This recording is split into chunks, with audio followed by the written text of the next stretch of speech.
Family is definitely about being together and enjoying each other's lives and having, everything we get to endure together. We help push each other through it. That's what family is, okay? Yes. Well, guess what? My J-Hud family, it ain't family and it ain't a moment without, the family reunion can't be the family reunion without music. And today, I had to say it right. It is Music Monday, yes it is.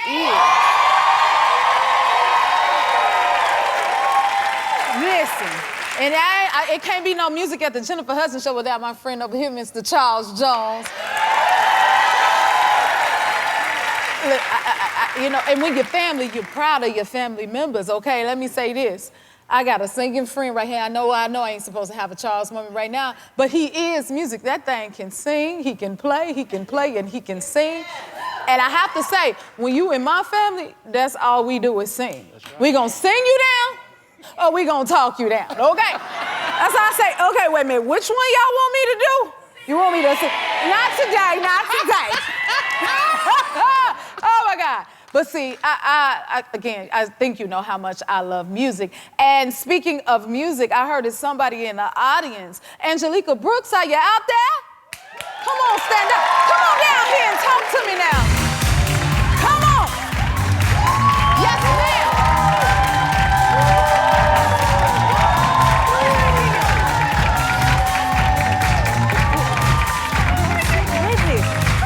Listen. Now,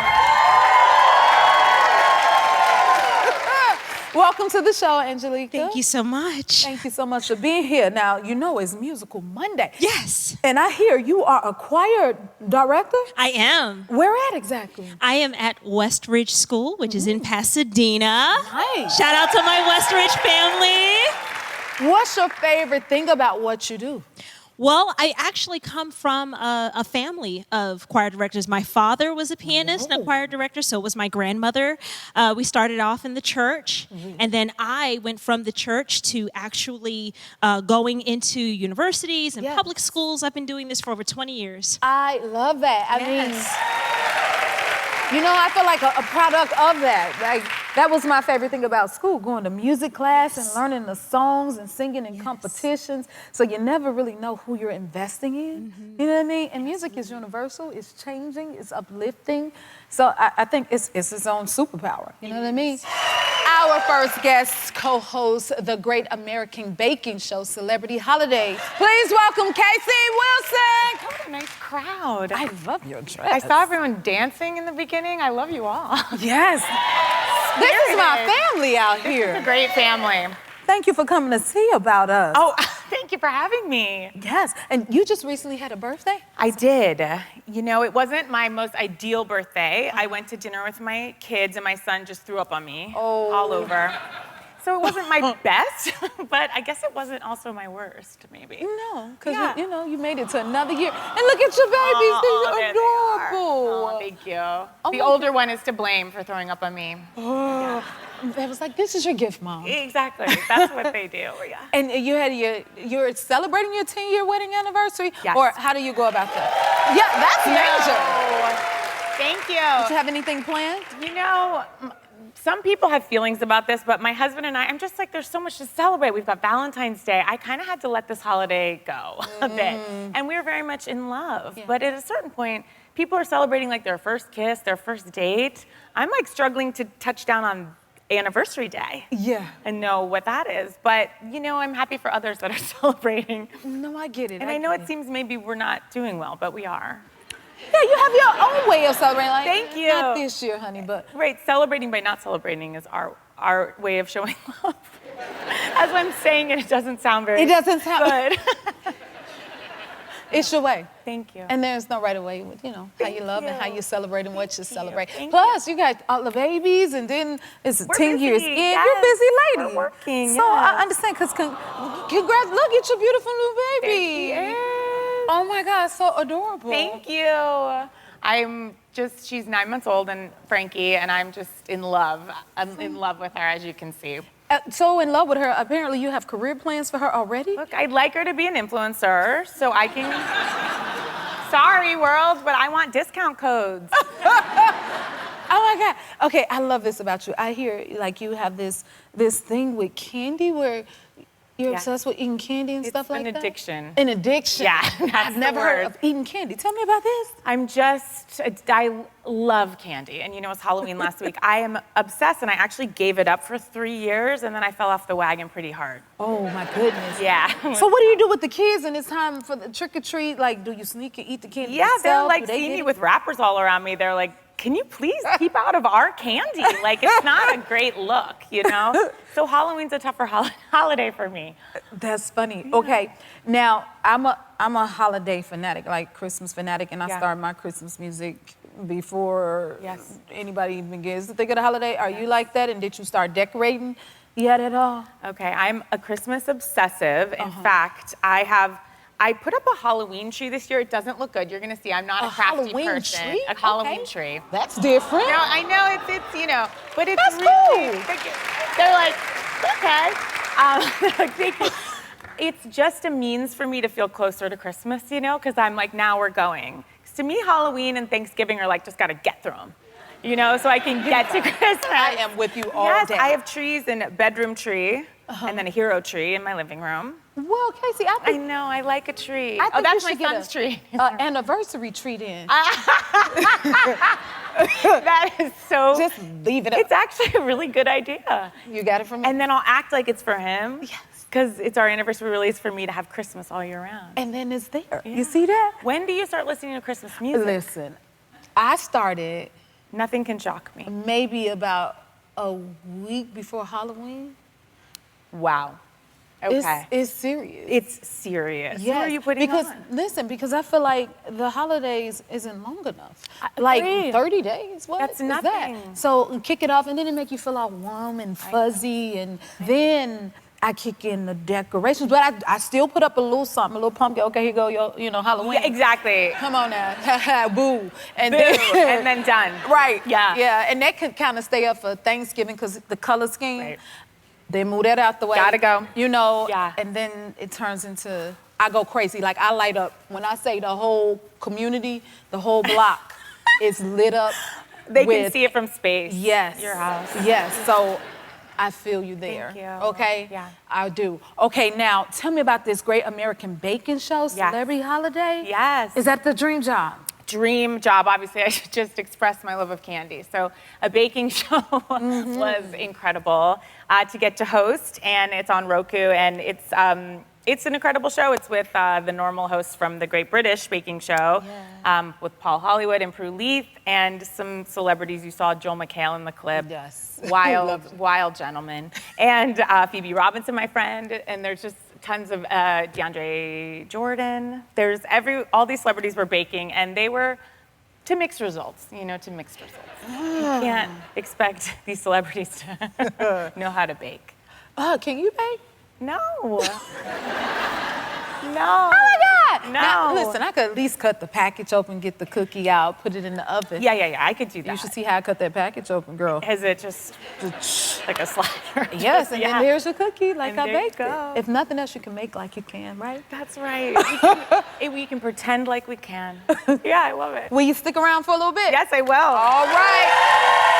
More with Casey. We'll be right back. But you love reality TV I and do. recap shows. You Yes. talk about it on your podcast. Tell us Yes. about it.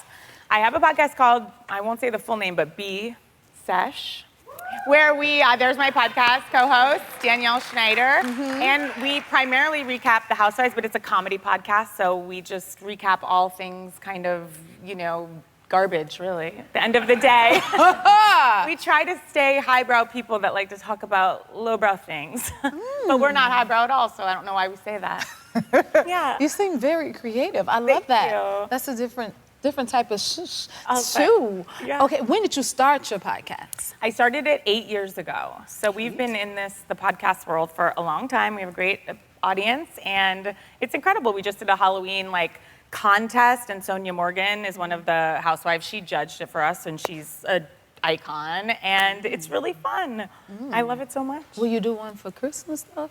a Christmas pageant, maybe. That would be a dope Wow. idea. These are great ideas. I mean, 'cause we love Anniversary holidays. tree, Christmas pageant. Write it down. All your ideas have been great except me singing. Uh-oh. I don't know. I feel I've like loved them all. It's something that you can do, but we'll leave the singing alone. Okay. Okay, I want to go back to the Great American Baking Yes, Show. please. Because you said you, what is it? You have an, like, I guess an obsession? What do you call it? Yes, addiction. Addiction Yeah. to eating Yeah. sweets. Yeah. What? Aren't you eating sweets when you're baking? Yes, so others baked, but normally the hosts don't really try things on this show. They Okay. kind of stand with a polite distance, and I got right in there. Yeah. And I tried everything, I felt like I'm there. I'm not, dead. I'm standing there. Can I try the baked goods, And then when you eat those baked goods, does it make you want to eat candy again? Of course, it's a vicious cycle, Jennifer. I was thinking that. I'm like, hold on. It's a terrible cycle. Aren't we baking like cookies and pies? Yes. And ain't that the next closest thing to candy? It's all kind of, I need to work on myself a little in that area. I'm curious to know, what's your favorite, like, because mine is chocolate chip cookies or brownie. Sometimes I have to throw it on the floor because, it may attack me, so I have to throw it on the floor. Hold on, but listen to me. Listen, when something is real good and you don't want to eat too much of it, well, you make it look bad. I don't want it to attack me, so I attack it. So if I see that cookie, throw it on the floor. You may see a pancake, you may see a cookie, or a brownie go flying. On the ground. So I'm saying it to say, throw the candy. I'm just gonna roll down my window and take my Skittles and throw them out onto the highway. Throw things in the trash can. These are wonderful tips, life tips. Did I give you good tips? Buy Snickers. Just throw it out of the window. Out of there. Or give it to me and I'll eat it for you, okay? Yeah, thank you. Thank you for being Thank here. you for having me. You are amazing. I appreciate it so much. I'll eat the yummy moments for you. The Great American Baking Show Celebrity Holiday airs November 10th on Roku. We'll be right back. Nothing is more inspiring than a person who triumphs over pain and uses it to help others. Take a look. My name is Terrence Wallace. I'm the founder of the End Zone Project in Chicago, Illinois.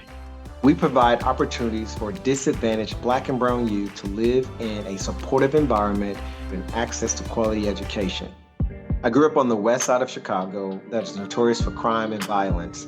Life was rough. The community was gangs and drugs. I was raised by a single mom who worked several jobs to provide for me. My mom sent me to a school outside of my local school zone, which changed my life. I didn't grow up with my father in my life. It impacted my life in a lot of ways. I remember times where I really needed my father or a positive male role model and didn't have one. And so as I grew up, I wanted to be that person for other young people. In 2011, I started the End Zone Project in New Zealand as a not-for-profit because I was living there. And in 2018, brought it back to my hometown, Chicago. My wife and I housed up to 10 boys to help them change the trajectory of their lives. We are a family here, and we've worked with over 200 kids to date. Many of the young men in our family have fathers who are either in and out of prison, deceased, or they've never met.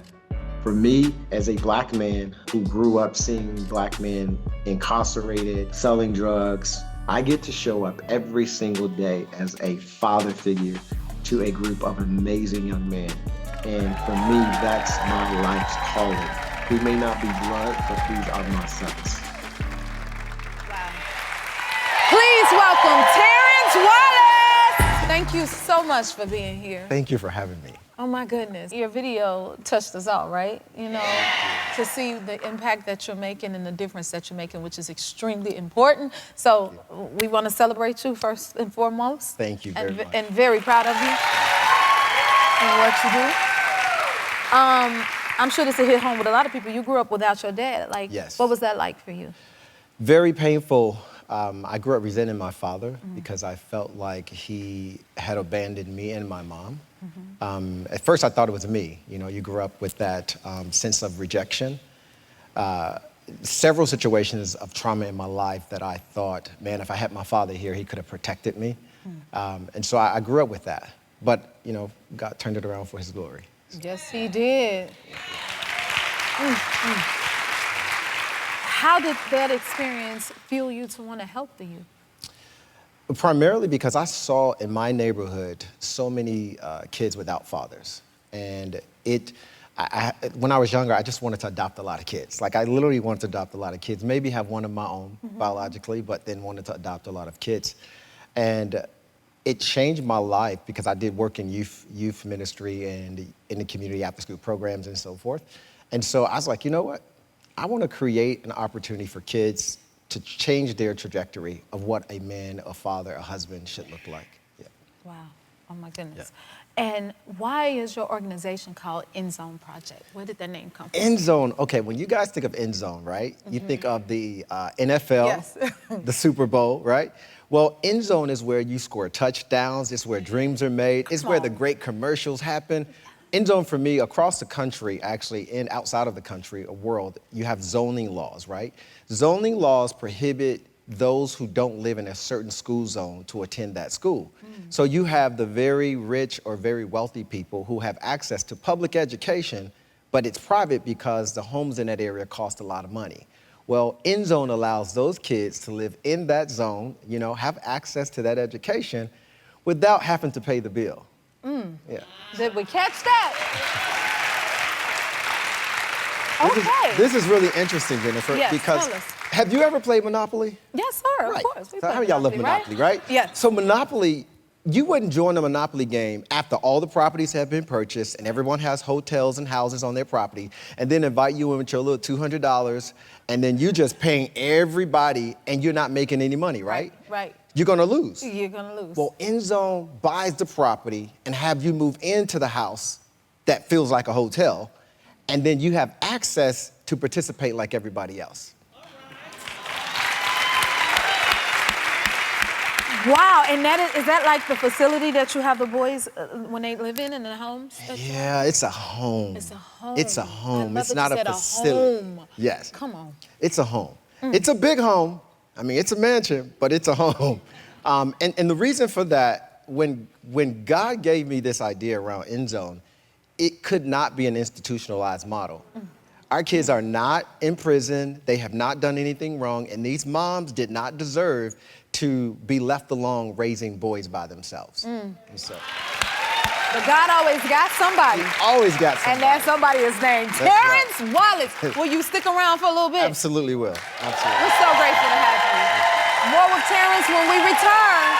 We are back with Terrence Wallace, founder of End Zone Projects. Yes. Okay, so tell us, how does it work with the co-parenting part with their mothers?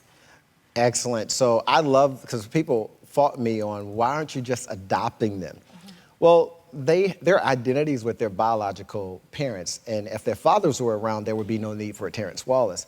But their moms play such an intricate part in their identity. And I tell you right now, like, to get a teenage boy through his education and to becoming a productive citizen in society, he needs both parents in a village to do that in the times that we now live in. Yes, sir. So some of their moms come over sometimes. They're really good friends with my wife as well, so that makes it all good.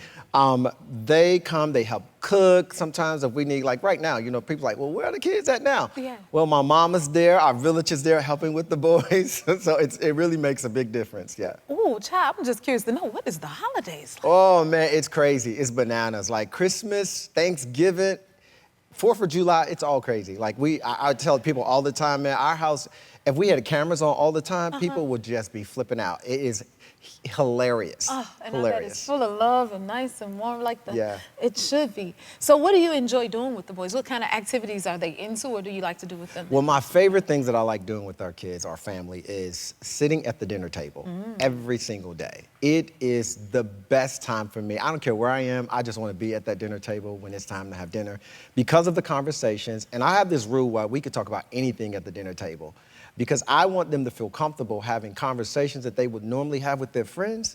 Let's talk about it at the dinner table. Nice. And so we do that. And then we talk about, obviously, our family values, like loving God first, protecting our homes, you know, choosing good friends and all those kinds of things. So that's my favorite times. And then going on family vacations. That's another thing that I love doing with them. Amazing.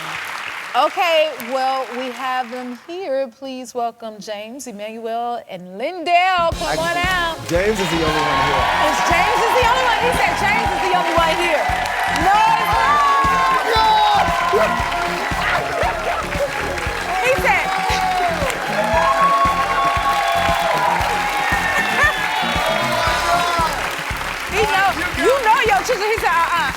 James is the only one that's here. I said, no, it's not. Supposed to be a university. Hi, boys. Can I give you a hug? I'm fine with that. Now, which is which?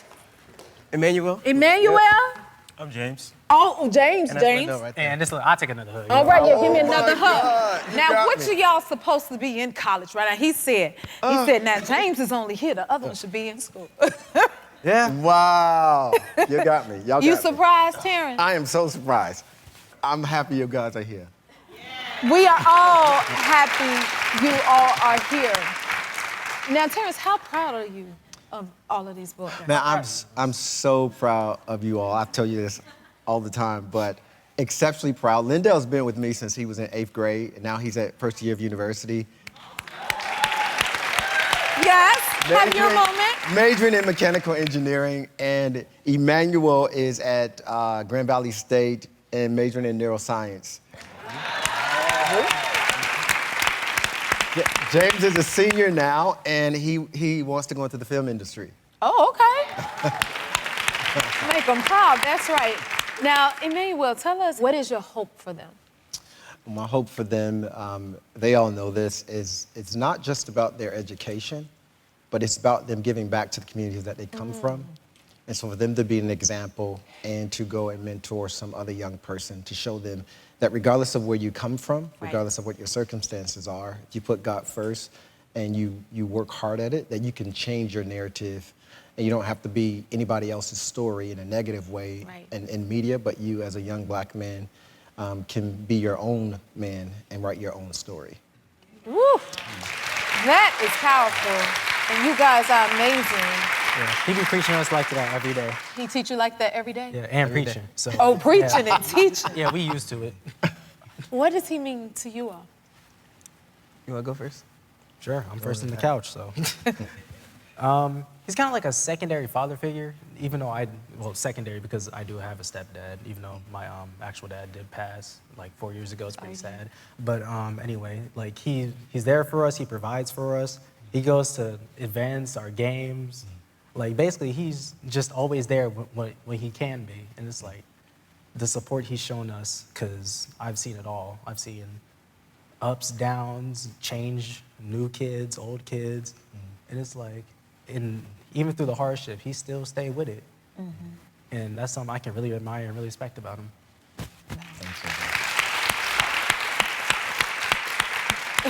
Did he say enough? Yeah, he took what I was going to say. I'm still going to say what I was Y'all, going to say. so much of my voice. What you got? So Terrence asked us a couple years ago, or actually it was Bethsaida, whether we saw him as a father figure.